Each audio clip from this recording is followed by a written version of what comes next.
mga nagnanais pong magkaroon naman ng magandang trabaho, lalo na po yung mga magsisipagtapos ngayong taon, huling araw na ngayon ng job fair na inorganisa po ng GMA News TV at Philippine Star sa isang mall sa Pasay City. At kaugnay po niyan, on call si Valerie Tan. Val, marami na bang mga aplikante dyan? Trabaho ba ang hanap ninyo? Tara at samahan kami dito sa GMA News TV at Philippine Star Career Guides Domestic at International Job Fair 2012. 10,000 job openings, domestic at international job opportunities ang naghihintay sa inyo. Tara!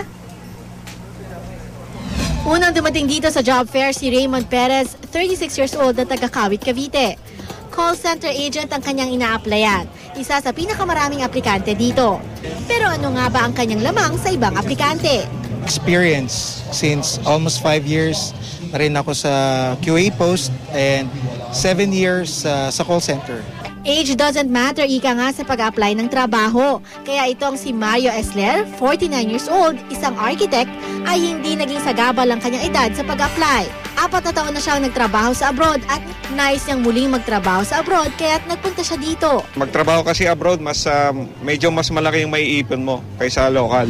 Hindi rin magpapahuli ang GMA Network dahil meron din tayong mga job openings mula sa Engineering Department, Digital Media Department at syempre, ang mga Masscom graduates ay welcome na mag-apply dito. Naabutan naman namin na nag-apply si Jelavi Manansala sa GMA Network.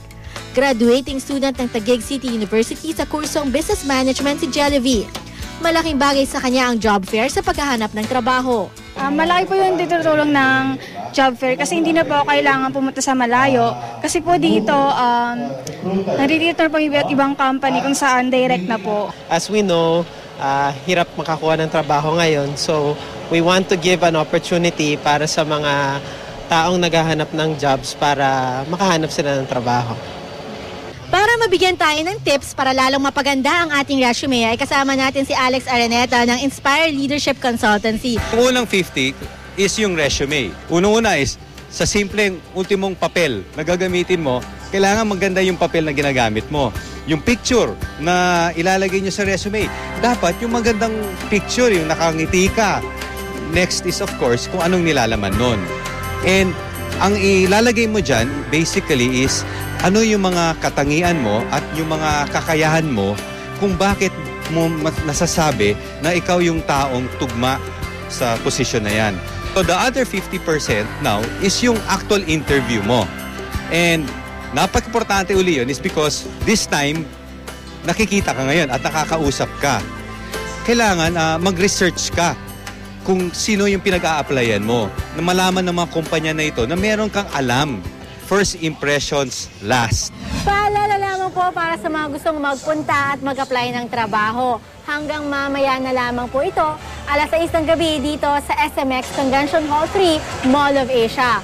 Magdala lamang po ng resume, 2x2 picture at ang photocopy ng iyong transcript of records. O, ano pang hinihintay nyo? Tara, punta na po! Ganda naman ng project na yan, partner. Oo, at ang ganda ni Valerie. At maganda syempre.